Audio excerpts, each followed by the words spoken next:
Kita mau mempelajari tentang laporan teens ya, di mana tujuan teens ini memang tetap untuk pendidikan dan juga karakter anak, tetapi memang disesuaikan ya konten-kontennya untuk anak-anak remaja ya. Jadi saran-sarannya tipe-tipe kegiatan mungkin akan lebih spesifik untuk kegiatan remaja seperti itu.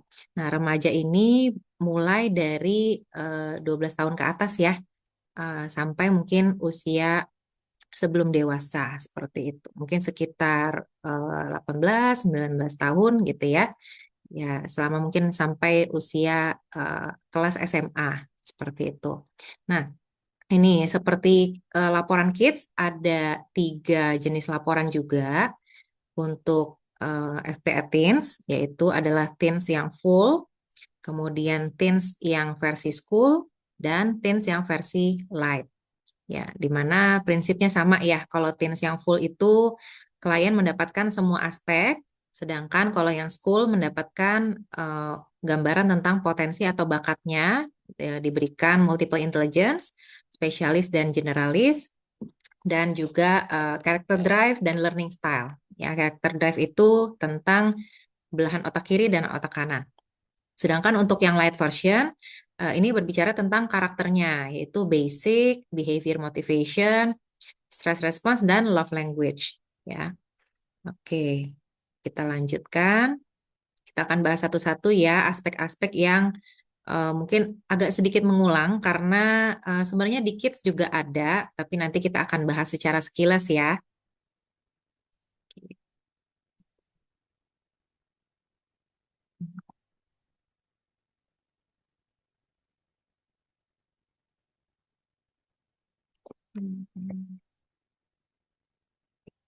Bentar.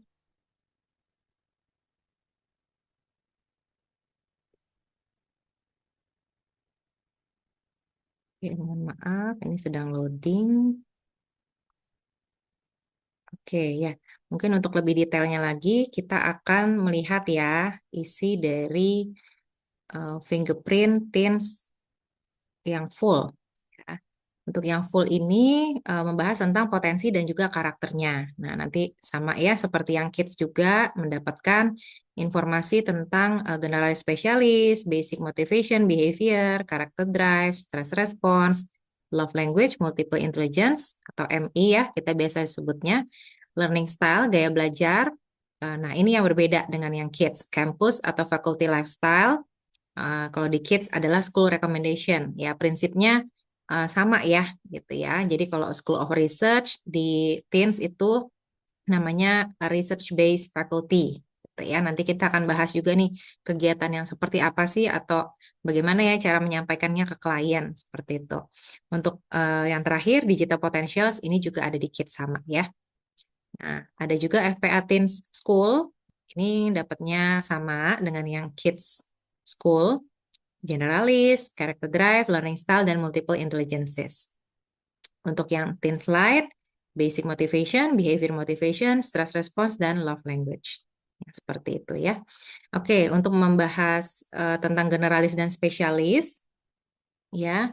Jadi kalau di teens itu kita akan bahas ya, kalau generalis itu adalah tipe-tipe orang atau individu yang memang suka eksplorasi berbagai bidang ya. Jadi kalau kita lihat di grafik L1 sampai R5-nya, yaitu yang tadi ya, kalau generalis berarti grafiknya cenderung merata, tidak ada yang menyentuh angka 12%, itu dikategorikan generalis. Nah, di sini secara stimulasinya agak berbeda nih dari yang kids ya. Jadi di sini mungkin kegiatan-kegiatannya lebih kompleks. Ya, misalnya dorong untuk mencoba berbagai kegiatan ya. Contohnya apa nih? Misalkan lebih ke klub atau organisasi ya. Kemudian dukung untuk lomba-lomba yang lintas disiplin, kegiatan lintas disiplin seperti lomba inovasi, desain produk, startup challenge ya yang lebih kompleks lagi. Kemudian ajak juga untuk membuat learning goals jangka pendek ya. Jadi supaya Tipe-tipe generalis itu kan mungkin kesannya banyak maunya gitu ya, banyak mau coba ini itu. Jadi biasanya orang tua juga minta tips gimana nih caranya supaya tetap fokus ya, tapi juga tetap pembelajarannya cukup luas. Seperti itu. Nah, dan bisa juga tipe generalis ini melatih kebiasaan untuk membuat mind map saat belajar ya. Fungsinya apa ya supaya memang eh, apa remaja juga lebih bisa menghubungkan ya, menghubungkan ide-ide yang sudah dipelajari nih dari berbagai bidang ini bukan hanya belajar saja, tapi bagaimana mereka itu bisa menyatukan ide-ide tersebut menjadi sebuah proyek, menjadi ada keterhubungannya ya satu dengan yang lain seperti itu. Dan di sini ada juga diberikan saran-saran tambahan ya, misalnya apa sih karakteristik tipe saran major gitu ya, saran jurusan yang sesuai nih dengan tipenya generalis ya. Ini terlepas dari ya memang saran psikotesnya seperti apa ya, tapi biasanya memang tipe-tipe orang yang generalis ini cenderung itu tadi mau belajar banyak hal ya, sehingga dia lebih mau eksplorasi lintas bidang ya. Mungkin kalau belajar apa misalkan belajar psikologi gitu ya mungkin maunya belajar ini juga semua spesifikasi ya misalkan contohnya seperti saya ambil psikologi walaupun saya ambilnya psikologi pendidikan nih tapi tetap kalau misalkan ada yang apa ya mengajak untuk ayo belajar tentang psikologi HRD gitu ya, psikologi industri. Oke, hayu gitu ya. Oke, aku mau belajar. Selain itu, atau misalkan diajak juga belajar tentang klinis gitu ya. Nah, oke juga gitu. Jadi banyak ingin tahu ke berbagai bidang. Terus lebih fleksibel dengan pilihan karir ya. Jadi supaya lebih berkembang di berbagai bidang. Ya, ini diberikan juga saran-sarannya apa nih yang bisa dilakukan selanjutnya ya dengan tipe generalis ini. Walaupun tipe generalis ini misalnya sudah pilih gitu ya, aku mau ambil jurusan kedokteran gitu. Tapi memang secara genetik dia punya kecenderungan untuk tidak hanya belajar kedokteran aja nih, tapi dia juga mau tahu gitu ya cara kerja rumah sakit seperti apa, misalnya secara organisasi kepemimpinannya misalnya ya. Jadi tidak terbatas pada ilmunya saja nih, tapi bagaimana operasionalnya, misalnya seperti itu. Jadi untuk memilih tapi tetap ya untuk memilih jurusan tipe generalis ini juga tetap bisa gitu ya untuk memilih jurusan yang lebih spesifik. Mungkin saat usia SMP, nah itu memang mereka masih banyak ya, cukup banyak jenis kegiatannya. Tapi mulai nih pilih 2 3 bidang yang memang eh, apa ya lebih kita minati, lebih membuat kita nyaman untuk belajar dan memang memungkinkan juga ya aksesnya cukup banyak, misalnya ya fasilitasnya mendukung. Nah, di situ silakan pilih beberapa bidang yang untuk difokuskan seperti itu dan pilih jurusan yang bersifat interdisipliner ya. Kalau misalkan tertarik nih, misalnya eh, ekonomi ya, ekonomi kan mungkin belajar banyak hal juga ya di dalamnya ya, belajar organisasi, belajar juga hitung-hitungan ya, belajar juga apa teori juga ya. Jadi banyak sekali variasi ilmunya di dalam fakultas-fakultas tersebut. Kemudian gunakan kemampuan menghubungkan ide ya. Sebagai unique strength, tetapkan micro goal setting. Ya, ini saran-saran tambahan untuk tipe generalis ya. Untuk tipe spesialis, nah ini karena memang bakatnya itu minimal ada satu bidang yang 12% ke atas, maka cara stimulasinya dengan memang udah spesifik ya, dia memang unggul di bidang tersebut, silakan fasilitasi dengan mengikuti kursus ya. Jadi kalau memang anak tuh sudah punya strength di situ, ya justru kita perlu challenge dia lagi ya untuk eh, menetapkan target yang berikutnya nih apa supaya dia lebih handal ya dalam kemampuannya tersebut ya semakin diasah misalkan ikut kursus kompetisi atau klub. Kenalkan pada mentor atau komunitas yang eh, sama nih bakatnya gitu ya, keahliannya di bidang yang sama. Jadi kalau mungkin orang tua sudah tidak bisa mengajarkan gitu ya spesialisasinya ini, silahkan cari mentor-mentor yang lainnya. Berikan tugas proyek jangka panjang seperti penelitian, eksperimen, portfolio, bikin juga ini ya cara untuk lebih terorganize untuk belajarnya. Nah, memang tipe-tipe saran jurusan yang mungkin sesuai gitu ya. Biasanya yang memberikan kesempatan untuk mendalami satu bidang secara intensif ya, memiliki jalur karir yang jelas dan fokus gitu ya. What to do next? Manfaatkan waktu untuk melakukan eksplorasi di beberapa bidang ya. Misalkan ya tetap walaupun spesialis ya, tetap sisihkan waktu untuk belajar juga hal-hal yang lainnya untuk menambah wawasan.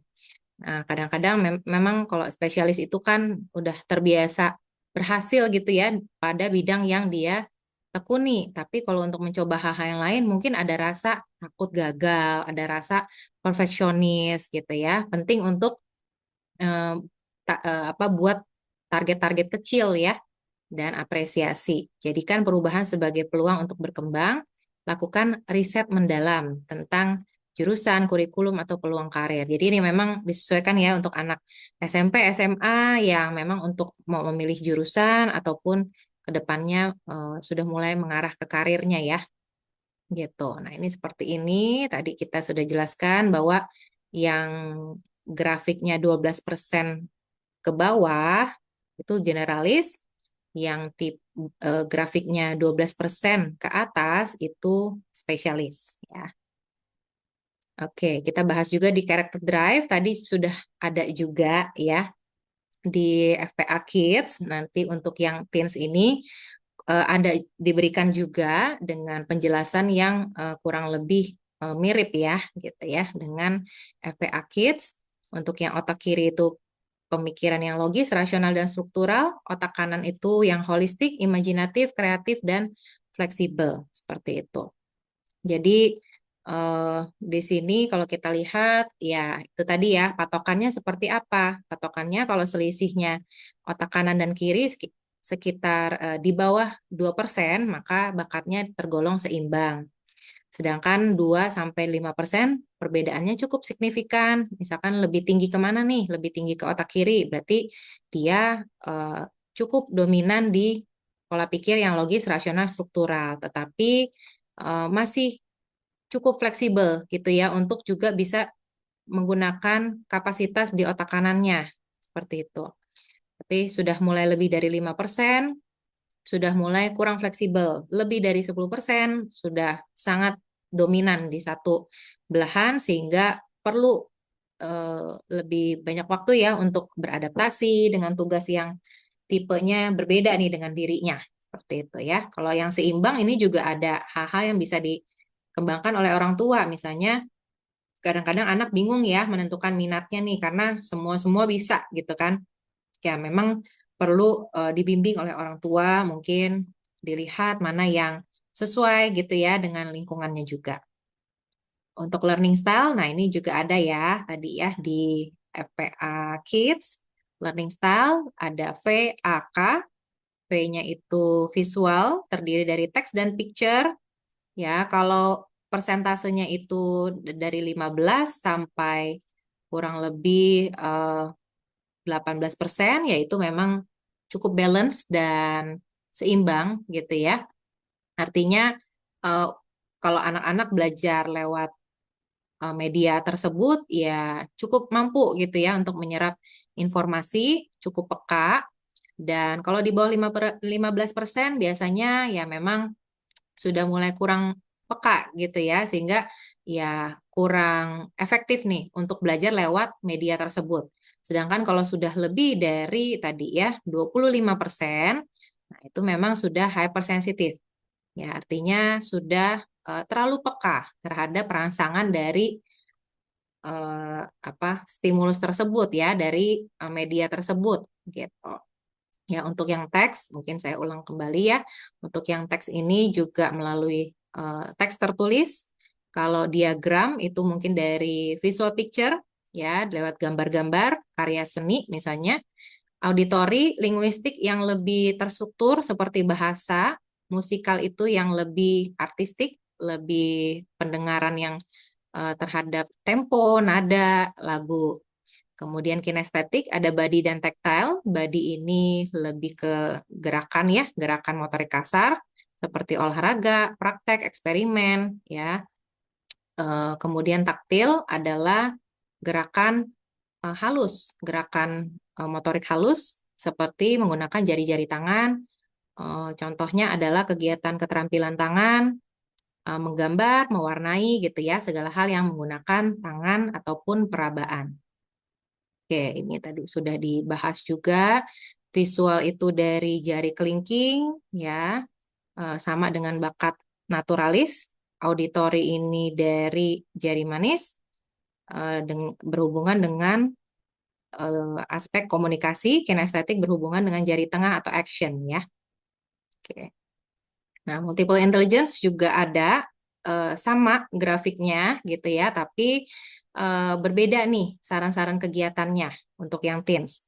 Ya, misalnya intrapersonal untuk penjelasannya kurang lebih sama ya. Intrapersonal itu berhubungan dengan kemampuan memahami, merefleksi diri, punya motivasi gitu ya, motivasi yang pada umumnya orang tahu, yaitu adalah punya keinginan untuk belajar, mengembangkan diri biasanya ya. Nah, how to recharge yourself. Jadi ini diberikan juga saran-saran kegiatan. Apa sih yang sesuai dengan bakatnya gitu ya. Kalau dia merasa mampu, dia merasa bisa, biasanya lebih percaya diri ya, biasanya ya.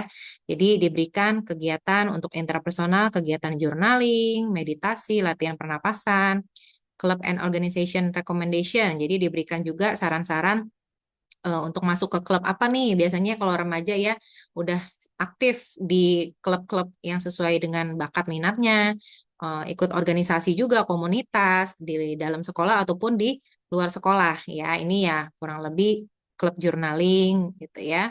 Komunitas rohani biasanya mindfulness club, meditasi remaja, interpersonal, berhubungan dengan relasi dengan orang lain. Jadi how to recharge yourself, misalnya kumpul-kumpul sama teman ya, ataupun kegiatannya tuh bareng-bareng, les bareng, ataupun kalau olahraga, suka olahraga juga, ya olahraga bareng biasanya ya, aktif dalam komunitas. Ya mungkin rekomendasi klubnya lebih yang seperti OSIS ya, MPK, ya untuk perwakilan kelas ya biasanya ya, relawan sosial, klub debat, klub public speaking, seperti itu. Nah, yang public speaking mungkin bisa dikombinasikan juga ya kalau ada bakat bahasanya nih, gitu, atau linguistik.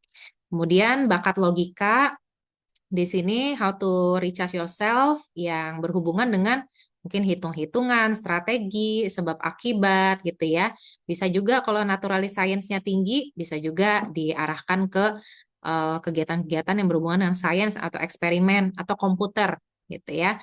Nah, ini diberikan cara-cara yang memang tips-tips yang memang lebih luas ya. Jadi logika itu bukan hanya matematika aja atau sains aja, tapi juga berhubungan dengan logika, strategi, misalnya kerjain puzzle ya, teka-teki, main permainan strategi, mendengarkan podcast sains misalnya ya.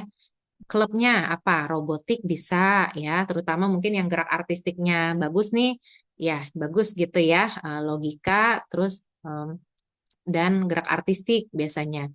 Coding club, ya, Math Olympiad Club, ya ini memang khusus ke hitung-hitungan. Science Fair Team, itu juga bisa. Bakat spasial, ini masuk ke kemampuan membayangkan tadi ya, daya bayang, 2 dimensi, 3 dimensi, atau eh, apa data-data berupa eh, visual atau imajinasi. Nah, how to recharge yourself ya lebih ke arah seni ya. Sebenarnya seni apapun mungkin lebih berhubungan dengan kegiatan seperti fotografi ya yang membutuhkan daya bayang yang cukup baik, membuat karya seni, contohnya kerajinan tangan, menggambar, doodling, watercoloring. Organisasi ataupun klubnya adalah DKV Club, Digital Art Club, Fotografi, Architecture Model Club ya. Oke, ya kadang-kadang orang tua juga bertanya ya kira-kira eh, klub atau organisasinya apa ya? Nah, ini kami berikan ya supaya juga lebih kebayang nih. Ternyata ada loh ya klub-klub atau organisasi seperti ini. Kita lanjut ya ke bakat gerak tubuh, how to recharge yourself, lebih ke olahraga, stretching, dancing, ya. Balik lagi kalau dancing ataupun memasak, nah itu juga kombinasi dengan bakat-bakat yang lain ya. Untuk olahraga tim, ini sepak bola, basket, voli, ya, tenis, badminton, pedal mungkin ya, zaman sekarang ya. Terus cheerleader juga bisa, dance club, theater movement. Ya, anak-anak juga mungkin ada yang suka ini ya, tenis juga ya, seperti itu. Ataupun sekadar jogging, nah itu juga bisa apa eh, running club gitu ya, maraton club misalnya itu juga bisa diikuti untuk yang bakatnya di gerak tubuh. Terus gerak artistik adalah kemampuan untuk tadi ya keterampilan tangan. Jadi tangannya tuh luwes ya. Bisa juga tidak selalu harus berbau seni ya. Bisa juga misalnya menyusun menyusun laci gitu ya, ataupun ya membuat scrapbook ya pastinya ya untuk hal-hal yang kecil-kecil gitu ya, atau menghias kue ya, ataupun yang tadi dikombinasikan dengan logika, oh robotik nih gitu ya, ataupun suka main piano, oh musikalnya bagus, logikanya bagus ya, gerak artistiknya juga oke. Nah bisa diarahkan ke piano misalnya gitu ya. Intinya gerak artistik itu adalah kelincahan jari-jari dan tangannya, keluasan gitu ya. Nah, kalau misalkan ada nih klien-klien yang mungkin kita lihat di fingerprint, gerak artistiknya bagus, tapi mungkin kita lihat masih usianya kecil misalnya ya, ataupun sudah besar tapi memang kurang terlatih ke situ. Nah, itu kita bisa gali ya. Kita bisa gali, oh dulu bagaimana proses menulisnya gitu ya, belajar tulisnya seperti apa. Kadang-kadang kalau ada eh, keterlambatan dalam perkembangan sensorik dan motorik saat kecil itu berpengaruh juga ya terhadap stimulasinya. Nah, itu yang memang adalah secara faktor lingkungan ya yang kita mungkin belum bisa prediksikan di fingerprint ini. Seperti itu. Jadi digali aja. Kemudian untuk bakat bahasa ini adalah kemampuan untuk menyampaikan ya informasi secara lisan maupun tulisan.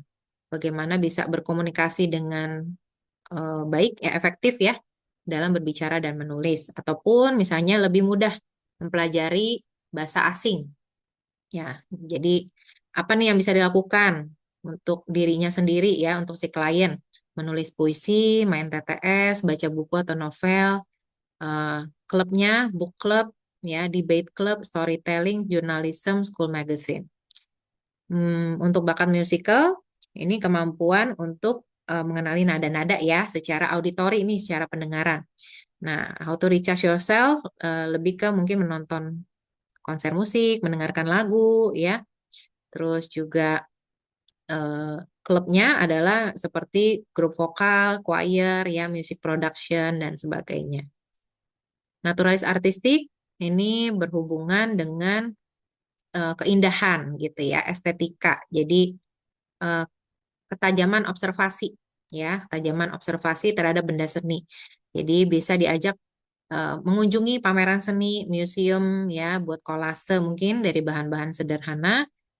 Klubnya adalah Art Appreciation Club, fotografi, visual storytelling, school gallery, project team ya. Naturalis science bisa ke eh, untuk how to recharge yourself, lebih ke mungkin mengamati benda-benda alam ya, mendengarkan suara suara alam ya, lebih ke ini kan khusus tips-tips untuk recharge ya. Jadi memang yang penting terpapar dengan benda-benda alam di sekitarnya ataupun alam yang terbuka.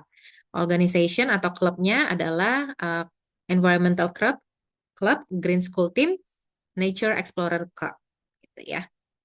Dan Science Research Club bisa juga.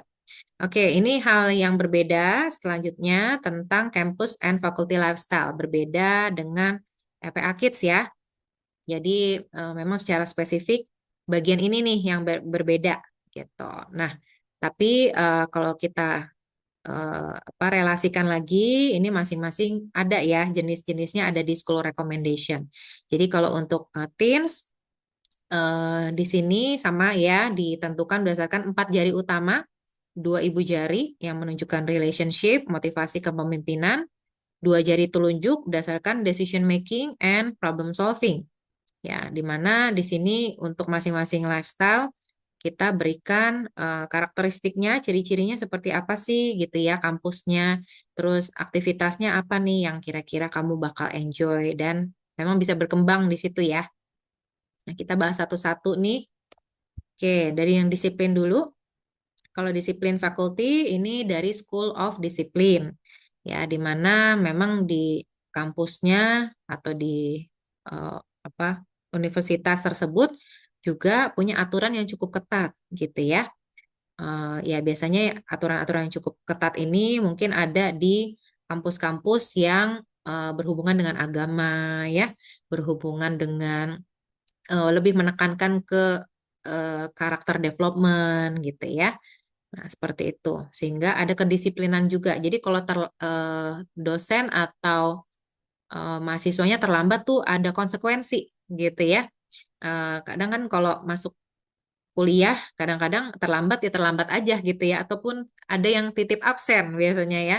Nah, ini tipe-tipe anak yang disiplin fakulti mungkin nggak bisa seperti itu, dia maunya ya memang ada konsekuensinya dong ya untuk yang menaati ataupun yang melanggar aturan gitu. Sehingga apa nih aktivitas yang dia akan enjoy ya, yang dia akan enjoy adalah lebih ke organisasi rohani mungkin ya, keagamaan yang ada di kampus. Kemudian mengikuti workshop tentang pengembangan keterampilan profesional ya, misalnya bagaimana time management yang baik. Pokoknya ada apa ya training-training workshop yang bisa mengasah kemampuannya lebih lagi gitu ya, yang bisa menerapkan karakter-karakter yang baik untuk mahasiswanya gitu ya. Nah, kemudian karena memang tipe orang disiplin itu kan memang perlu dibimbing juga ya, dikasih tahu nih mana yang ini baik gitu ya, ini yang tidak baik. Nah, seperti itu ataupun yang memang sesuai dengan kepercayaannya masing-masing sehingga perlu juga mungkin dosen-dosen yang bisa membimbing gitu ya. Ada juga yang namanya mentor-mentor biasanya ya. Nah, itu juga bisa diterapkan untuk fakulti tersebut menyusun rencana belajar mingguan dan bulanan supaya belajarnya konsisten nih gitu ya. Karena memang taat aturan gitu ya. Ada juga tipe kampus kan yang ada asramanya juga ya. Nah, itu ada nih jam-jam belajar, ada jam-jam makan bareng biasanya ya. Nah, itu tipe-tipe kampus yang disiplin fakulti. Ya, kalau ditanya oleh klien gitu ya, kira-kira tipe kampus mana nih yang tipenya seperti ini? Nah, itu sebenarnya kita bisa jawab ya balik lagi untuk school recommendation, untuk kampus faculty lifestyle ini balik lagi memang kita sudah berikan nih karakteristiknya, balik lagi ke orang tua dan anak yang bisa menggali lebih dalam gitu ya, entah lewat apa jaringan alumni ataupun lewat eh, informasi di media sosial. Oh ya, kita lihat kampus ini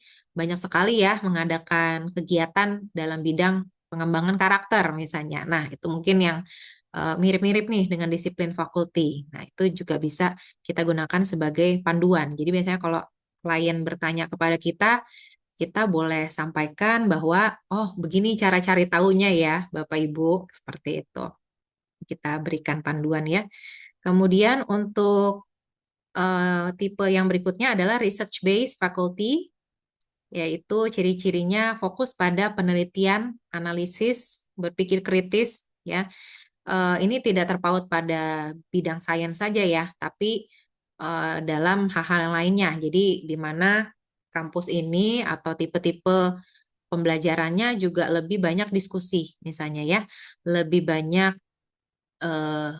critical thinking ya. Mungkin pada dasarnya universitas harusnya sudah melatih itu juga ya, tapi mana nih yang benar-benar dijalankan dengan baik gitu ya, yang kampus-kampus yang lebih open minded ya untuk menerima juga pertanyaan-pertanyaan dari mahasiswanya. Fasilitasnya lengkap ya untuk riset teknologi, mungkin library-nya juga lengkap gitu ya. Karena memang mahasiswa jenis ini atau ya pelajar research based faculty ini tidak puas hanya mengetahui informasi yang apa adanya saja dan dia ingin mengetahui lebih dalam gitu. Nah, contoh kegiatan kampusnya adalah bergabung sebagai misalnya asisten peneliti ya, kemudian mengembangkan proyek penelitian untuk diikutsertakan dalam pameran pengetahuan misalnya, ya kolaborasi riset lintas jurusan atau bidang keilmuan, jadi bisa saling bekerja sama juga gitu ya. Program magang di lembaga penelitian misalnya. Oke, yang tipe berikutnya adalah project based faculty. Karakteristiknya adalah proses pembelajaran dilakukan melalui proyek nyata. Ya, yang project base ini adalah asalnya dari School of Fun. Ya, School of Fun itu eh, tipe anak-anak atau tipe remaja yang mau lebih banyak praktek. Ya, jadi makanya diberikan project base ya, yang lebih fun. Pasti lewat project praktek gitu ya, yang lebih sesuai praktikal nih dengan dunia nyata seperti itu. Dan contoh kegiatannya misalnya presentasi gitu ya, pembuatan prototipe, pembuatan produk nyata. Nah, dan sehingga mahasiswa juga punya portfolio ya yang bisa digunakan untuk karirnya ke depan. Dan campus activity contohnya bergabung dengan organisasi mahasiswa ya. Jadi aktif ya, bukan sekedar belajar nih, tapi juga aktif dalam organisasi, kegiatan kampus, ya, menghadiri acara networking, meet up, gathering, ya. Jadi mungkin tipe orang yang cukup rajin ya, ikut kegiatan-kegiatan kumpul-kumpul, gitu. Mengikuti organisasi berbasis minat dan hobi, ya. Jadi pulang kuliah tuh mungkin tipenya bukan yang langsung pulang ya, tapi mungkin UKM-nya banyak sekali ya. Nah, terus ya ini bisa dilihat sih ya saat mereka SMA bagaimana gitu. Mengikuti program pertukaran pelajar untuk memperluas pengalaman sosial dan budaya gitu. Jadi lebih banyak kegiatan praktek, real experience ya, gitu ya, magang dan sejenisnya. Oke, kita lanjut ke eh, tipe fakulti yang berikutnya, achievement driven. Ini dari School of Achievement ya. Ya kalau kita lihat ya pastinya mungkin tipe-tipe kampus universitas eh, yang top gitu ya, yang memang secara akademik diakui ya, gitu ya. Mungkin rata-rata IPK-nya sekian dan ada standar akademik yang cukup tinggi sehingga lebih kompetitif ya. Ya, mungkin tipe-tipenya seperti di Singapura ya, yang memang nilainya itu bukan berdasarkan seperti kita gitu ya, 0 sampai 100, tapi berdasarkan persentil gitu ya. Kamu seberapa ranking kamu berapa gitu ya dibandingkan dengan hasil teman-temanmu gitu. Nah, mungkin yang tipe-tipe seperti itu yang bisa eh, sesuai ya dengan tipe yang achievement driven ini. Nah, misalnya ada juga disediakan program akselerasi kesempatan beasiswa misalnya ya. Nah, mungkin kalau sekarang banyak ya beasiswa ke luar negeri ya. Prestasi menjadi ukuran utama kesuksesan ya, termasuk ya pasti cukup penting ya kalau ada IPK, sering ikut lomba apa enggak, banyak sertifikat apa enggak nih gitu ya. Magang sana sini gitu kan, untuk fokusnya apa? Fokusnya dapat sertifikat gitu ya, supaya untuk menambah-nambah poin CV-nya nanti. Sedangkan untuk kampus activity-nya pastinya ikut kompetisi, ya mungkin ikut aktif juga di organisasi karena memang di di kampus universitas itu juga makin banyak ya organisasi dan lebih sesuai dengan minatnya masing-masing pelajar. atau mahasiswa, sehingga memang lebih banyak nih kesempatannya. Kalau OSIS kan mungkin ya hanya satu ya di antara sekian banyak pelajar. Tapi kalau untuk kampus biasanya ada nih masing-masing senatnya gitu ya, badan mahasiswa untuk perjurusan, itu lebih banyak lagi kesempatan seperti itu. Dan kelas akselerasi dan program honors untuk pengembangan akademik yang lebih optimal. Mungkin yang achievement driven ini kalau memang tinggi logikanya gitu ya, mungkin mengejar cum laude gitu ya, atau summa cum laude seperti itu. Ya, kita balik lagi kalau memberikan saran school atau kampus ini kita perlu lihat juga ya multiple intelligence-nya seperti apa. Kalau misalkan kita lihat, oh ya memang tipenya achievement, tapi bakat yang tinggi di gerak tubuh. Ya, berarti dia ingin berkompetisi dalam bidang olahraga misalnya ya. Tidak selalu harus dalam hal akademik nih, gitu. Tergantung lagi pada bakat genetiknya apa. Kemudian yang terakhir ada innovation faculty, yaitu ciri-cirinya adalah mengintegrasikan teknologi terbaru dalam proses pembelajaran seperti AI, ya, VR lab, pokoknya yang inovatif gitu ya, yang futuristik ya, dan sistem smart campus. Didukung oleh mentor dari dunia profesional seperti founder startup yang ya menginspirasi bagi para mahasiswa ini memiliki lingkungan fisik yang kreatif, misalnya ada digital fabrication, laboratorium, studio workshop, dan ruang coworking, gitu ya. Mungkin ada kampusnya, ada fasilitas-fasilitas tertentu ya yang memang nyaman juga nih bagi mahasiswa bisa brainstorming gitu ya ide-ide kreatifnya. Jadi memang innovation faculty ini kan asalnya dari orang-orang yang out of the box. Ya, orang-orang out of the box ini dia berpikir inovatif ya. Mungkin yang saya selalu ingat contohnya adalah kalau misalnya gitu ya, zaman dulu adalah eh, Thomas Alva Edison ya, gitu ya, penemu lampu gitu ya. Nah, kalau Thomas Alva Edison ini bisa kita bilang berpikirnya out of the box ya. Zaman dulu kalau nggak ada lampu, it's okay gitu ya. Tapi kalau dia berpikir kalau ada lampu, kayaknya better deh gitu ya. Yang pemikirannya sangat inovatif, berfungsi untuk masa depan. Tapi mungkin bagi orang-orang pada zaman dulu eh, tidak konvensional gitu ya. Nah, itu mungkin salah satu gambaran orang-orang yang out of the box bisa berpikir jauh ke depan yang memang sebenarnya bisa diterapkan ya, tapi mungkin bukan sekarang gitu ya, bukan sekarang, tapi adalah inspirasi atau ide-ide yang inovatif.